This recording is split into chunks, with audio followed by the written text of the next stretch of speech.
दोस्तों आज की explanation BTS in the soup season 1 की एपिसोड 2 की है। एपिसोड 1 को आप लोगों ने बहुत पसंद करा तो होप सो कि आपको ये एक्सप्लेनेशन भी पसंद आएगी। तो दोस्तों जैसा कि एपिसोड 1 में हमने देखा, सारे मेंबर्स अपने छुट्टियों को बिताने के लिए एक बहुत ही सुंदर सी जगह पे पहुंचे हैं, जहां स्टाफ ने उनकी जरूरतों के सारे सामान अरेंज कर रखे थे, जैसे जिन के लिए फिशिंग, शुगा के लिए कैनवस, RM और होबी के लिए बुक्स, जंकुक के लिए पंचिंग बैग, वी के लिए वाइन, और इन सब के साथ जिमिन थे जो सारे मेंबर्स को बहुत ही ज्यादा एंटरटेन कर रहे थे। तो चलिए फटाफट से जानते हैं एपिसोड 2 में मेंबर्स ने क्या कुछ करा है। तो दोस्तों वीडियो शुरू होती है और जिन दिखते हैं फिशिंग करते हुए, और उनकी फिशिंग रॉड किसी चीज पे अटक गई थी, जिस वजह से वो अपने फिशिंग रॉड को बाहर नहीं निकाल पा रहे थे। तो जहाँ जिन फिशिंग करते हुए स्ट्रगल कर रहे थे, वहीं RM, जे होप, जिमिन और वी एक साथ थे। तभी जिमिन कहते हैं, क्या हमारे पास कोई फनी स्टोरी है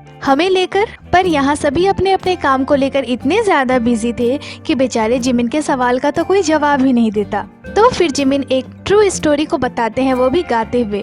वो कहते हैं, एक दिन सुबह सुबह नामजुन ने मुझे उठाया। RM, हाँ मैंने ऐसा किया था जिमिन, और उसने मुझसे कहा यहाँ बहुत सारे मच्छर हैं, तो चलो हम सब मिलकर उन मच्छरों को भगाएं। तो RM कहते हैं, हाँ ये हो चुका है हमारे साथ जिमिन, और लास्ट में RM ने लाइट्स ऑन कर दी। जिन से ये बर्दाश्त नहीं हुआ और उसने RM के फेस पे अपने तकिए को फेंक के मारा। तुम्हें याद है ना? तो RM भी यहाँ गाते हुए कहते हैं, जब तुम बंक बेड में सोते थे तब मेरा स्ट्रीट नाम हंटर किम था। तो फिर जिमिन कहते हैं, क्या हमारे पास कोई और फनी स्टोरी है? और वो फिर से गाते हुए एक स्टोरी सुनाने लगते हैं कि हम एक नए घर पे शिफ्ट हुए, और उस दिन जिस दिन हम उस घर को पहली बार देखने गए थे, शुगा ने एक तकिया फेंका था। RM, नहीं वो एक जूता था। जे होप, नहीं वो एक हैट था। RM, उसने हैट और शूज दोनों ही फेंका था। जिमिन, पर क्यों फेंका था? RM, वो मुझसे लड़ रहा था। जे होप, क्यों? जिमिन, ये बहुत मजेदार है। जे होप, मुझे लगता है ये दोनों उस दिन रूम के लिए लड़ रहे होंगे। हम हमारे रूम्स चूज कर रहे थे, और ये स्टोरी बहुत पुरानी थी, उनके रूकी टाइम की थी, तो उन्हें उतना ठीक से याद नहीं था कि एग्जैक्ट शुगा ने क्या फेंका था। RM, शुगा मुझसे लड़ क्यों रहा था? मुझे याद नहीं है। जे होप, तुम लोग कमरे के लिए क्यों लड़ रहे थे? RM, क्या वो कमरा इतना अच्छा था? जे होप, हमारे पास तो कमरे ही नहीं थे, हम लोग तो रूम्स को शेयर करते थे। तो फिर RM कहते हैं, शायद हम ड्रॉर्स के लिए लड़ रहे होंगे। जिमिन, हमारे पास ऐसी बहुत सी स्टोरीज हैं। RM, हाँ हमारे बीच ऐसी छोटी छोटी फाइट्स होती रहती थी। और फिर शुगा दिखते हैं, वो अभी कैंप वैन में थे और उसे अच्छे से चेक कर रहे थे। वो हर चीज को खोल खोल कर देख रहे थे, और फिर वो बैठते हैं और कहते हैं, मैं अपने इक्विपमेंट को लाने की प्लानिंग कर रहा था और मैं उसे लेकर आया। हम एक न्यू एल्बम पे काम कर रहे हैं इसी वजह से, पर जैसा कि बहुत शोर हो रहा था तो मैं एक शांत जगह ढूंढ रहा था, इसी वजह से मैंने कैंप वैन को चुना। ये अच्छी है और कोजी है, और ये काम करने के लिए बहुत अच्छी जगह है। और फिर शुगा वहाँ पे अपने कपड़े भी रख देते हैं, मतलब लग रहा था कि वो यहीं पे रहने वाले हैं और वो यहीं पे सोने वाले हैं। और फिर दिखते हैं जंकुक, उन्होंने अभी बहुत ज्यादा वर्कआउट कर लिया था, तो अब वो अपने ग्लव्स को उतार रहे थे। तो इसी तरह से बड़े ही शांति से उनका दिन बीत रहा था। तभी शुगा जिन के पास आते हैं, और जैसे ही शुगा आते हैं ना, जिन शुगा को सारी बात बताते हैं कि कैसे उनका फिशिंग रॉड किसी चीज में फंस गया और उन्हें लगा कि उन्होंने कोई बड़ी मछली पकड़ ली है। तो फिर अब शुगा भी लग जाते हैं फिशिंग में। शुगा, क्या हमें उस बोट पर बैठकर थोड़ी दूर जाना चाहिए फिशिंग करने के लिए? जिन, हाँ हम कर तो सकते हैं अगर हम चाहें तो बस फिर क्या था, शुगा बोट पे बैठ जाते हैं, ये कहते हुए कि ये इनलीगल ना हो बस, क्योंकि हमारे पास पता नहीं लाइसेंस है भी या नहीं। और उन्हें देखकर जिन कहते हैं कि युंगी, तुम तो किसी मछुआरे के जैसे लग रहे हो, और बाकी के लोग क्या कर रहे हैं? शुगा, शायद वे लोग हैंग आउट कर रहे हो। इधर RM जिमिन से कहते हैं कि एक पिंग पोंग बॉल मैच के बारे में क्या ख्याल है? तो जिमिन रेडी हो जाते हैं और RM से कहते हैं, तुम पहले ब्रश कर लो, तब तक मैं टेबल अरेंज करता हूँ। और वो चले जाते हैं टेबल अरेंज के लिए। वो बाहर आते हैं और जंकुक से कहते हैं, जंकुका, उस टेबल को लाने में मेरी मदद करो। जंकुक, खुद कर लो। जिमिन, तुम मेरी मदद कर सकते हो, मैं अभी नामजुना के साथ एक बहुत बड़ी मैच खेलने वाला हूँ, पूरे 100 पॉइंट्स की। जंकुक, कोई बात नहीं, तुम कर सकते हो, तुम स्ट्रांग हो। जिमिन, आओ भी, मुझे तुम्हारी मदद चाहिए। तो फिर जिमिन उसे अकेले ही उठाकर ले जाने लगते हैं, पर फिर जंगकुक आ जाते हैं उनकी हेल्प के लिए और फिर आरएम और जिमिन के बीच एक बड़ी सी मैच शुरू होती है पूरे 100 पॉइंट्स के लिए। पर अभी भी बहुत ज्यादा हवा होने के कारण इनकी बॉल उड़ जा रही थी, पर फिर भी दोनों गिव अप करने को तैयार नहीं थे। शुरुआत में दोनों सेम पॉइंट्स पे थे और इधर जेई होप बड़े शांति से अपने ग्लाइडर को बना रहे थे, बिल्कुल भी शोर किए बिना। सच में इसे बनाने में उन्हें बहुत मजा आ रहा था। तभी वहाँ वी आते हैं और अपने लगेज को समेटकर उसे ले जाने लगते हैं। इधर मैच भी अभी बहुत जोरों शोरों से चल रही थी। दोनों अभी 15 पॉइंट्स पे चल रहे थे और फिर वी अपने लगेज को लेकर चले जाते हैं दूसरे घर पे, जहाँ वो जिमिन के साथ सोने वाले थे। तो फिर वो घर के अंदर आते हैं, फिर रूम को लॉक करते हैं और तुरंत ही गेम खेलना शुरू कर देते हैं। यहाँ गेमिंग के लिए सारी व्यवस्था थी, तो अब उन्हें और क्या चाहिए था। इधर ये लोग अभी भी खेल रहे थे। जिमिन, हम तो इसमें बहुत ज्यादा अच्छे हो गए हैं। आरएम, हाँ चलो इस मैच को 100 पॉइंट की जगह 77 पॉइंट का रख देते हैं। अभी जिमिन के 50 पॉइंट्स थे और आरएम के 45। और फिर थोड़ी देर ऐसे ही खेलने के बाद अब आरएम के पॉइंट्स थे 74 और जिमिन के पॉइंट्स थे 73। और फाइनली इस मैच को जीतते हैं हमारे आरएम। वो जीतकर सच में बहुत ज्यादा खुश हो गए थे। आरएम, विश्वास नहीं हो रहा कि मैं जीत गया। और फिर जिमिन के साथ जंगकुक खेलने आते हैं। जंगकुक को यहाँ मैच नहीं खेलना था, बल्कि उन्हें तो बस थोड़ा एंजॉय करना था, तो वो कुछ इस तरह से खेलने लगते हैं। वो इस मोमेंट को सच में बहुत ज्यादा एंजॉय कर रहे थे। फिर जिन और शुगा दिखते हैं और अब जिन भी बोट पे बैठ जाते हैं और शुगा से कहते हैं, युंगी मैं सेफ ड्राइव करूंगा तो बैठ जाओ। तो फिर शुगा बैठ जाते हैं और दोनों चल देते हैं फिशिंग करने के लिए। जिन, तो बताओ तुम कहाँ जाना चाहते हो। युंगी, शुगा बीच में ले चलो। और सामने ही एक बहुत ही सुंदर सी पहाड़ थी, जिसे देखकर शुगा कहते हैं कि ये किसी पुराने मूवी के सीन जैसा लग रहा है। और फिर वे लोग बोट को रोकते हैं और फिशिंग शुरू करते हैं। जिन, युंगी चलो एक एक फिश पकड़ते हैं। शुगा, मुझे नहीं लगता यहाँ कोई भी फिशिंग को लेकर तुमसे ज्यादा सीरियस होगा और फिशिंग करने में सब तुम्हारे जैसे ही बुरे हैं। जिन, अरे क्या मतलब है तुम्हारा। हाँ, मैं हर 2 महीनों में एक बार फिशिंग करने को जाता हूँ। तभी आरएम दिखते हैं। वो अभी कुछ भी नहीं कर रहे थे, तो वो ग्रुप के 2 ओल्डेस्ट मेंबर को ढूंढने लग जाते हैं, क्योंकि वो दोनों बहुत देर से किसी को भी नहीं दिखे थे। तो अब आरएम को भी लग रहा था कि दोनों गए कहाँ। तो बड़े ही क्यूरियसली आरएम उन दोनों को खोजने लगते हैं। तभी उन्हें पानी में दोनों दिखते हैं, तो वो जोर से चीखते हैं, योंग्स। और आरएम की आवाज को सुनकर ये दोनों किनारे आने लगते हैं। इधर जंगकुक दिखते हैं। अब वो भी फिशिंग कर रहे थे और ये दोनों भी देख लेते हैं कि जंगकुक फिशिंग कर रहे हैं, तो ये दोनों भी बहुत खुश हो जाते हैं। पर इसी तरह से इन लोगों की फिशिंग यहाँ खत्म होती है बिना एक भी फिश को पकड़े। और फिर वी दिखते हैं। वो जिस घर पे गेम खेल रहे थे उस घर के बाहर तक उनकी आवाज आ रही थी। तो थोड़ी देर वैसे ही गेम्स खेलने के बाद वी उठकर चल देते हैं। फिर इधर जंगकुक दिखते हैं। वो अभी अपने रूम में आए थे और बेड पे लेटते हुए कहते हैं, यहाँ तो इलेक्ट्रिक ब्लैंकेट लगी हुई है और ये तो सच में बहुत गर्म है। इसे ऑन करने की कोई जरूरत नहीं है, ये बहुत गर्म है। क्या तुम मुझे जलाना चाहते हो?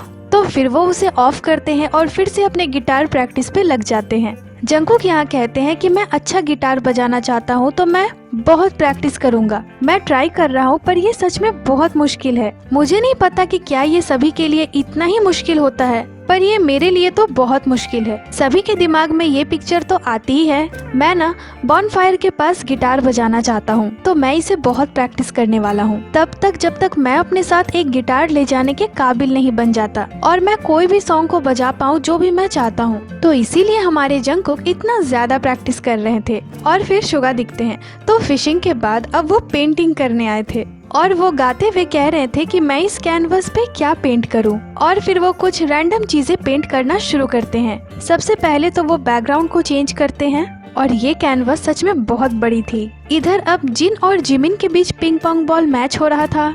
अब तो जिमिन भी बहुत अच्छी पिंग पोंग बॉल खेलने लगे थे और जस्ट उन दोनों के बगल में आरएम और वी बैडमिंटन खेलना शुरू करते हैं। हमारे जिन हमेशा की तरह बहुत ज्यादा चीटिंग कर रहे थे। जिमिन, ये बहुत गलत है जिन, मैं जीतने के लिए सब कुछ करूंगा। जिमिन, नामजुनियोंग देखो जिन चीटिंग कर रहा है। मैं जब भी पीछे देख रहा हूँ ना, ये सारी बुरी ट्रिक्स अपना रहा है जीतने के लिए। जिन ना बस कहने के लिए बीटीएस में सबसे बड़े हैं, अंदर से वो जंगकुक से भी छोटे हैं। वो आरएम से बातें कर रहे थे और जैसे ही जिन आरएम की तरफ देखते हैं, जिन तुरंत ही बॉल को जिमिन की तरफ फेंक दे रहे थे और फिर वो आरएम को बताने लगते हैं, नामजुना मेरे 6 पॉइंट है और जिमिन के 1 पॉइंट है। और इधर आरएम और वी के बीच भी मैच शुरू हो जाती है और जैसा कि हमारे वी अभी अपने लेफ्ट हैंड से खेल रहे थे तो आरएम उनसे कहते हैं, क्या मैं इसे तुम्हारे लेफ्ट साइड पे फेंकूं? वी, नहीं, मैं काफी वक्त के बाद अपने लेफ्ट साइड से खेल रहा हूँ, तो कोई बात नहीं, तुम्हें जैसे खेलना है वैसे खेलो। इधर जिन के सारे बुरे चाल कामयाब हो जाते हैं और हमारे जिन जीत जाते हैं। तो फिर वो दौड़ कर जाते हैं और एक झाड़ू को उठाते हैं और उस पे इस तरह से बैठ जाते हैं और इधर उधर भागने लगते हैं। वो बहुत ज्यादा खुश थे और जिमिन को बहुत ज्यादा चिढ़ा रहे थे। जिन की मस्ती कभी खत्म ही नहीं होने वाली होती है। फिर जिमिन वी से पूछते हैं कि तुम दोनों कितने पॉइंट्स के लिए खेल रहे हो? वी, हमने कोई पॉइंट्स नहीं रखा है, हम बस खेल रहे हैं। तो फिर आरएम जिमिन को रैकेट दे देते हैं और जिन के साथ पिंग पोंग बॉल खेलने जाते हैं। तो जिन उन्हें कहते हैं कि मैं बहुत ज्यादा थक गया हूँ इतने बुरे बुरे चाल चलकर जीतने के लिए। तो फिर दोनों बैठकर जिमिन और वी को बैडमिंटन खेलता हुआ देखने लगते हैं। जिमिना, तुम्हें क्या लगता है तुम बैडमिंटन खेल सकते हो? और बस थोड़े ही देर वो लोग बैडमिंटन खेलते हैं और दोनों ही गिव अप कर देते हैं। जिमिना, मैंने जितना सोचा था ना, हम लोग तो उससे भी ज्यादा मजे कर रहे हैं। और फिर दिखते हैं शुगा जो कि अभी भी पेंटिंग कर रहे थे। वहाँ आरएम भी आते हैं। आरएम, तुमने पहले स्केच नहीं किया? शुगा, नहीं, मैं स्केच के बिना ही पेंटिंग करने वाला हूँ।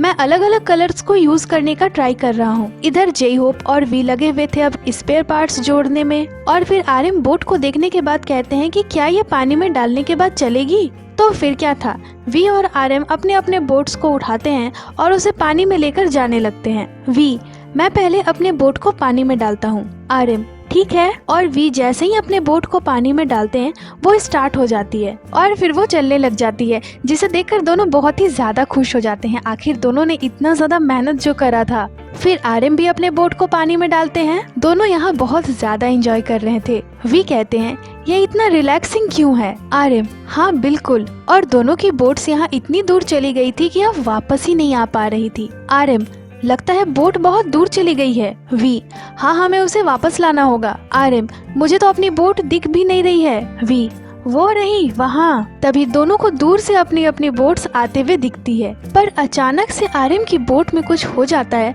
और वो वापस ही नहीं आ रही थी, वो वहीं पे रुकी हुई थी। तो उसे देखने के लिए दोनों भागते हुए फ्लोटिंग हाउस से ऊपर आते हैं और अपने अपने बोट को ऐसे सीरियस फेस बनाकर देखने लगते हैं। आरएम कहते हैं, मैं तो मुसीबत में हूँ, तुम आ क्यों नहीं रहे? अब आओ भी। बेचारे आरएम अपने बोट को दूर से देखने के अलावा कुछ भी नहीं कर पा रहे थे। वो इतनी दूर थी कि वो पानी में भी नहीं जा सकते थे। और इधर वी अकेले फ्लोटिंग हाउस में जाते हैं और अपनी बोट को वापस लाते हैं पानी से। वो अपनी बोट से कहते हैं कि तुमने अच्छा काम करा। इधर बेचारे आरएम अभी भी अपनी बोट को देख रहे थे। वो कहते हैं, मैं वहाँ तक कैसे जाऊँ? तो फिर वो थोड़ा और नीचे जाते हैं। आरएम यहाँ अभी एक बोट पे खड़े थे और धीरे धीरे अपनी बोट को लाने की कोशिश कर रहे थे। आरएम यहाँ कहते हैं, मैंने तो अपनी बोट के लिए पानी में उतरने का सोच लिया था। उस वक्त काफी चीजें मेरे दिमाग में चल रही थी। मैं अपने बोट के लिए पानी में बस कूदने ही वाला था, पर फिर मैंने खुद को रोक लिया। पर फाइनली और लकीली किसी तरह से आरएम को अपनी बोट मिल जाती है। वी, तुम्हें बोट मिली? आरएम, हाँ। आरएम कहते हैं, इसकी बैटरी खत्म हो गई है, पर ये मजेदार था। और फिर दोनों वहाँ से चल देते हैं। और इधर दिखते हैं हमारे प्राउड जे होप। उन्होंने अभी अभी अपने ग्लाइडर को बनाकर कंप्लीट करा था। वो कहते हैं, इसे बनाने में मुझे 3 घंटे लग गए, तो चलो अब इसे उड़ाते हैं। और फिर जे होप अपने ग्लाइडर को लेकर बाहर आते हैं और कहते हैं, मैं अब इसे दोबारा से नहीं बनाने वाला। और यहाँ शुगा भी बहुत ज्यादा एक्साइटेड है उस ग्लाइडर को उड़ते हुए देखने के लिए।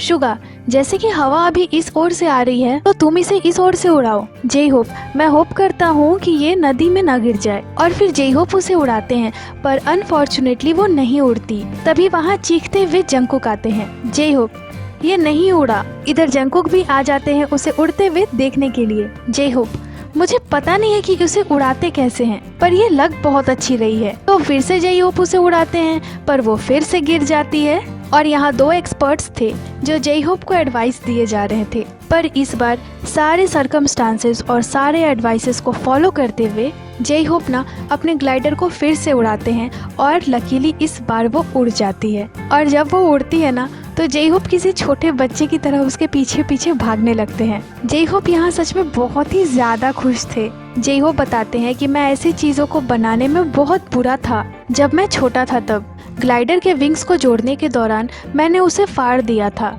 ये बनाना अभी भी उतना ही मुश्किल है जितना कि मेरे बचपन में था। मुझे इसे बनाने में 3 से 4 घंटे लग गए, पर ट्रिप के पहले ही दिन मैंने इसे उड़ा लिया। तो मुझे लगता है कि मैंने अपने इस ट्रिप को कुछ करके शुरू करा है। ये कुछ ऐसा था जिसे बनाने का मेरा सपना तब से था जब मैं एक छोटा बच्चा था। और जे होप के बाद अब जंगकुक भी उसे उड़ाते हैं और इस बार भी वो बहुत ही ज्यादा अच्छे से उड़ती है और इस बार भी जे होप उसके पीछे पीछे भागने लगते हैं।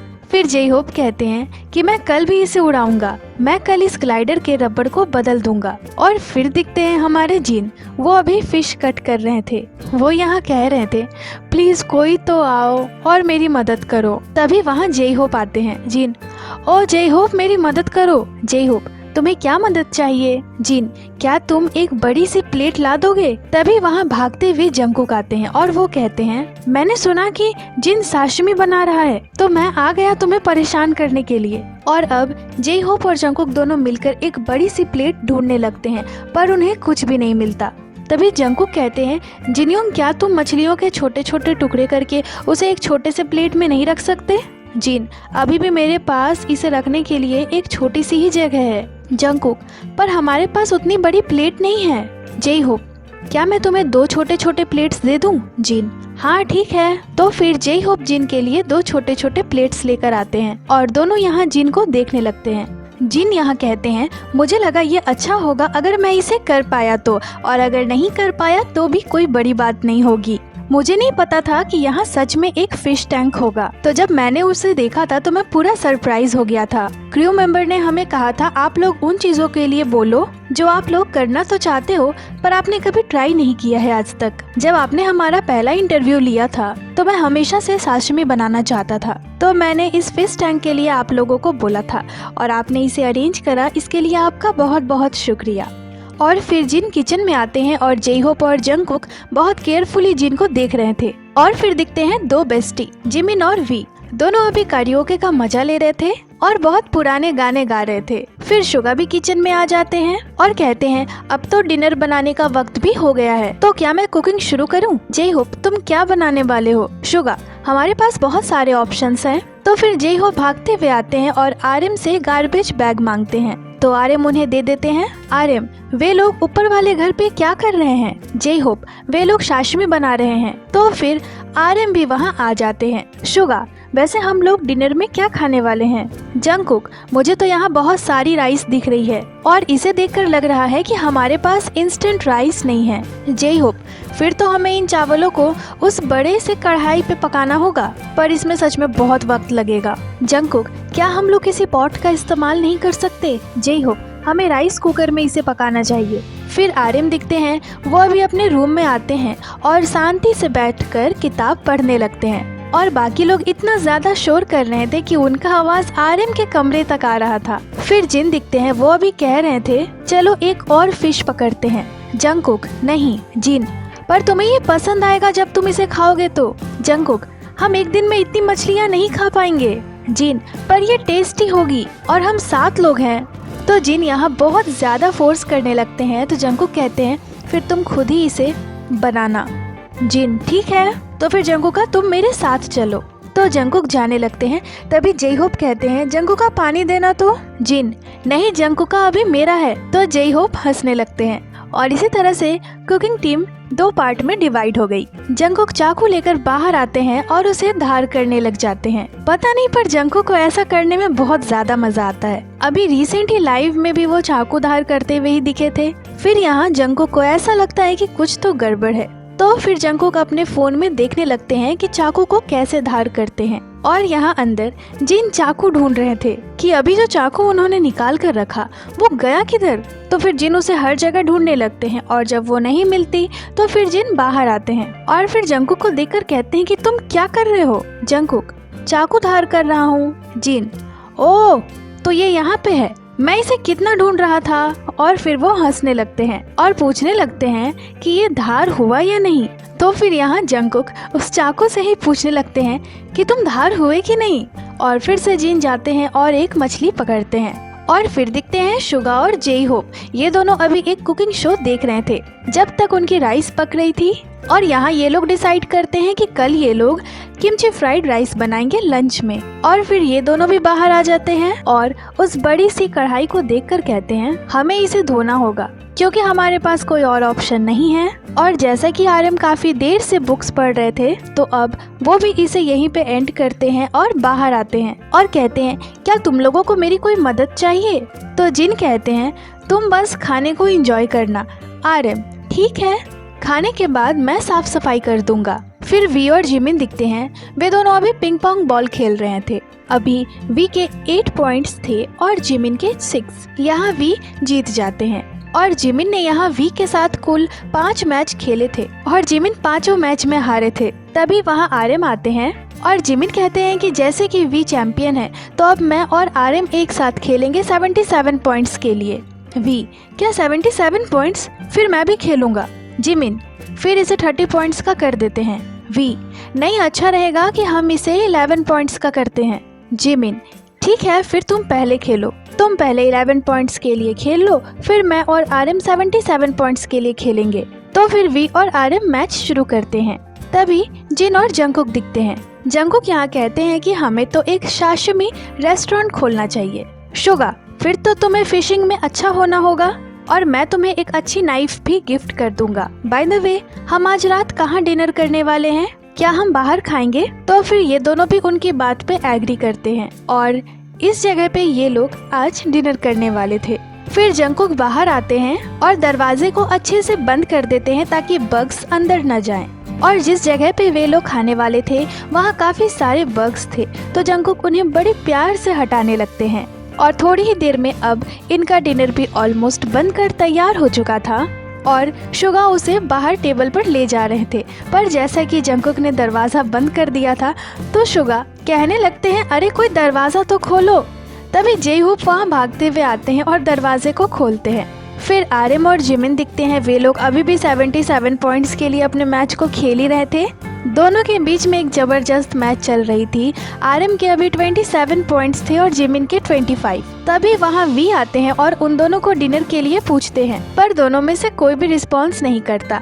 दोनों का पूरा ध्यान अभी मैच पे ही था। तो फिर वी जोर से कहते हैं गाइस वे लोग हमारा वेट कर रहे हैं, अब चलो भी। तब जाकर दोनों मैच को वहीं छोड़ते हैं और भागते हुए डिनर करने के लिए आते हैं। सभी एक साथ बैठ जाते हैं और आज के डिनर को शेफ जिन और शेफ शुगा ने बनाया था। फिर जिन सभी को डिनर सर्व करते हैं और सब खाना शुरू करते हैं। जिन इसकी टेस्ट तो स्कूल के लंच के जैसी है और यहाँ इतने ज्यादा बग्स थे कि उनकी ड्रिंक में जा रहे थे तो सभी फटाफट से उसे पीते हैं इससे पहले कि बग्स उसमें स्विमिंग करना शुरू कर दे।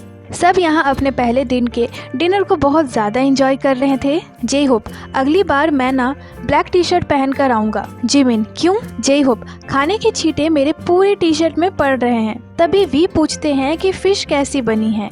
शुगा जिन ने उस फिश को मारकर हमें खिलाया है तो आज रात को सपने में वो जिन को मारने वाला है। तो जिन कहते हैं होबा मुझे उठाना अगर मैं चीखूं तो। शुगा कल लंच में हम किमची फ्राइड राइस खाने वाले हैं, वो भी लोहे के कढ़ाई में बनाकर। वैसे हमें रोज रोज ही मेन्यू डिसाइड करना पड़ रहा है, ये एक बड़ी परेशानी है। और हम कल पास्ता भी खा सकते हैं जिसे आरएम बना सकता है। तो सभी कहते हैं ठीक है। आरएम नहीं। जिमिन सवाल ये है कि आरएम इतने लोगों के लिए बना भी पाएगा या नहीं। आरएम बिल्कुल नहीं। तो इसी तरह से सब बातें कर रहे थे और अपने डिनर को एंजॉय कर रहे थे। और फिर जिमिन बताते हैं कि जब हम अपने पहले ड्रोम में रहते थे तब मैं राइस बनाया करता था वी और मैं कपड़े धोया करता था। जिमिन कपड़े और बर्तन धोने की ड्यूटी ना सच में बहुत बेकार थी। जेहोप तब मैं क्या करता था? अरे हाँ मैं तो कपड़े धोया करता था। वी हाँ हम दोनों कपड़े धोते थे। जिमिन हाँ और हम सब आरएम को डांटते थे सबसे ज्यादा मेसी होने के कारण, वो बहुत गंदगी फैलाता था। शुगा हाँ इसी वजह से ना वो आधी रात को घर की सफाई करना शुरू कर देता था अपने फ्रस्ट्रेशन को निकालते हुए। जेहोप हाँ ये एक लेजेंडरी मोमेंट हुआ करता था। शुगा, मैं सोया हुआ होता था तभी वैक्यूम क्लीनर चलाने की आवाज आती थी और आर्यन यहाँ बस चुपचाप खाते हुए बातें सुन रहे थे। जिमिन, और पता है सबसे ज्यादा मजेदार बात क्या थी? आर्यन रात को वैक्यूम क्लीनर चलाकर सबको डिस्टर्ब करता था, पर अगर हमसे थोड़ी सी भी आवाज हो जाती तो वो हम पे गुस्सा करता था और वो बहुत जोर जोर से खर्राटे लेता था और बाथरूम में हमेशा ही जोर जोर से गाना गाता था। शुगा, हाँ वो हमेशा ऐसा करता था। जिमिन, वो बस सभी को शांत रहने बोलता था कि अरे कौन फोन चला रहा है, अरे कौन दिन भर फोन चलाकर बातें करता है, और खुद बाथरूम में जाकर जोर जोर से गाना गाता था। तो यहाँ आर्यन कहते हैं इसीलिए तो अब मैं बहुत शांत रहता हूँ। तभी वी कहते हैं और आर्यन हमेशा ही हमारे फेस पे फ्लैश लाइट मारता था ताकि मच्छर हमारे पास आए और वो उन्हें मार सके। शुगा, हाँ आर्यन हमारे ड्रोम का मॉस्किटो किलर हुआ करता था। वी, हाँ आर्यन ने इतने ज्यादा मच्छर मारे थे कि हमारे ड्रोम के दीवार पे हर जगह मच्छरों के खून के निशान पड़ गए थे। तो इसी तरह से वे लोग फनी मोमेंट्स और पुराने यादों को याद करके हंस रहे थे और डिनर कर रहे थे। फिर वी कहते हैं कि मुझे बिल्कुल भी फील नहीं हो रहा कि मैं शूटिंग कर रहा हूँ, हम बस वही दिखाना चाहते थे जो भी हम करते थे जब भी हम एक साथ होते हैं। जिमिन, हम एक दूसरे के सच में बहुत क्लोज हैं। तभी शुगा कहते हैं हम इन सब को कैसे साफ करने वाले हैं? जिमिन, जैसा कि तुम दोनों ने कुकिंग करा है। तभी आर्यन कहते हैं हम तीनों मिलकर साफ कर लेंगे। शुगा, अच्छा होगा अगर हम सब मिलकर साफ करें और जल्दी से सोने जाएं। आर्यन, मैं और वी मिलकर बर्तनों को धो देंगे। और फिर सभी साफ सफाई करने चले जाते हैं और फिर अगली क्लिप में आर्यन दिखते हैं। साफ सफाई करने के बाद वो सीधे अपने रूम में आते हैं और फिर शुगा भी कैंप वैन में आ गए थे और वो काम कर रहे थे। जिन अभी गेम्स खेल रहे थे और वी और जिमिन पिंग पोंग बॉल खेल रहे थे, वो भी इतनी रात को, क्योंकि उन्हें 77 पॉइंट वाली मैच को खत्म जो करना था। जंगकुक यहाँ पटाखे जला रहे थे और जे होप उन्हें रिकॉर्ड कर रहे थे। जंगकुक यहाँ कहते हैं मुझे तो हमारे कॉन्सर्ट की याद आ गई, ये बिल्कुल वैसा ही लग रहा है, ये कितना सुंदर है ना। तो इसी तरह से बहुत ही ज्यादा एंजॉय करते हुए वे लोग अपने इस दिन को अब खत्म करते हैं। और दोस्तों, BTS in the soup season 1 की एपिसोड 2 यहीं पे खत्म हो जाती है। सारे ही मेंबर्स ने अपने पहले दिन को बहुत ही ज्यादा एंजॉय करा, अलग अलग एक्टिविटीज करी जो भी वो करना चाहते थे और बहुत ही शांति से, बहुत ही स्मूथली उनका ये दिन खत्म होता है। बाकी ये एक्सप्लेनेशन आपको कैसी लगी हमें कमेंट कर जरूर ही बताइएगा और जल्द ही आपसे मिलते हैं एक नई एक्सप्लेनेशन के साथ। तो दोस्तों, ये थी आज की वीडियो को लाइक करें, चैनल को सब्सक्राइब करें, इसके साथ ही आप हमें इंस्टाग्राम पे भी फॉलो कर लें जिसकी लिंक चैनल पे दी हुई है। अपना बहुत सारा ख्याल रखें, मिलती हूँ आपसे अगली वीडियो पे।